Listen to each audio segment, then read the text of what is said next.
بسم اللہ الرحمن الرحیم۔ حق تعالی نے اسرائیل سے پوچھا کہ اے ہماری سنائی پہنچانے والے، سب مرنے والوں میں تجھے کس پر رحم آیا اور کس کی موت پر تیرا دل زیادہ درد مند ہوا؟ اسرائیل نے عرض کی کہ ایک دن ایک کشتی جو تیز موج پہ بہہ رہی تھی میں نے تیرے حکم سے توڑ دیا اور وہ ریزہ ریزہ ہو گئی۔ اس کے بعد تو نے حکم دیا کہ ان سب کی جان قبض کر اور صرف ایک عورت اور ایک بچے کو چھوڑ دے۔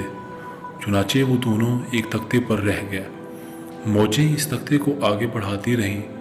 جب ہوا نے اس تختے کو کنارے لگا دیا تو ان دونوں کے بچ جانے سے میرا دل بہت خوش ہوا۔ پھر تو نے فرمایا کہ ماں کی روح قبض کر اور بچے کو تنہا چھوڑ دے۔ جب میں نے اس بچے کو ماں سے جدا کیا تو خود ہی جانتا ہے کہ مجھے کس قدر تکلیف ہوئی۔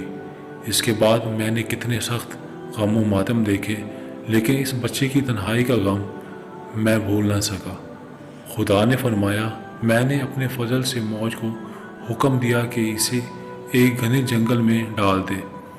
اس جنگل میں نہایت شفاف میٹھے پانی کے چشمے بہتے تھے۔ اسی جگہ میں نے اس بچے کو پرورش کیا۔ میں نے وہاں لاکھوں خوشنوا پرندے بھیجے جو ہر وقت چہچہاتے اور نئے نئے راگ اگلاپتے رہتے تھے۔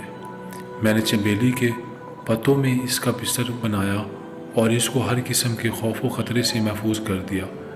میں نے آفتاب کو حکم دیا کہ اپنی چلچلاتی دھوپ سے اسے نہ کاٹنا، اور ہوا کو فرمان دیا کہ اس پر سے آہستہ سے گزرے۔ بادل کو حکم دیا کہ اس پر مینہ برسا، اور بجلی کو تحدید کی کہ اس کو اپنی تیزی نہ دکھا۔ ایک مادہ بھیڑیے نے اسی وقت بچے دیے تھے۔ میں نے اس کو حکم دیا کہ اس بچے کو بھی دودھ پلا۔ چنانچہ اس نے دودھ پلایا اور اس کی دیکھ بھال بھی کی، یہاں تک کہ وہ جوان، موٹا تازہ اور بہادر ہو گیا۔ اس کو باوجود یہ کہ ایسی نگرانی و حفاظت سے بلا امداد پیرے میں نے پرورش کیا، اور وہ اس کا شکر بھی ادا کرتا تھا، لیکن آگے بڑھ کر وہی نمرود نکلا اور اس نے میرے خلیل کو آگ میں جھونکا۔ اب وہ کافر ہو کر لوگوں کو میری راہ سے پھیرتا ہے اور غرور اور خدائی کا دعویٰ کرتا ہے۔ جزاک اللہ۔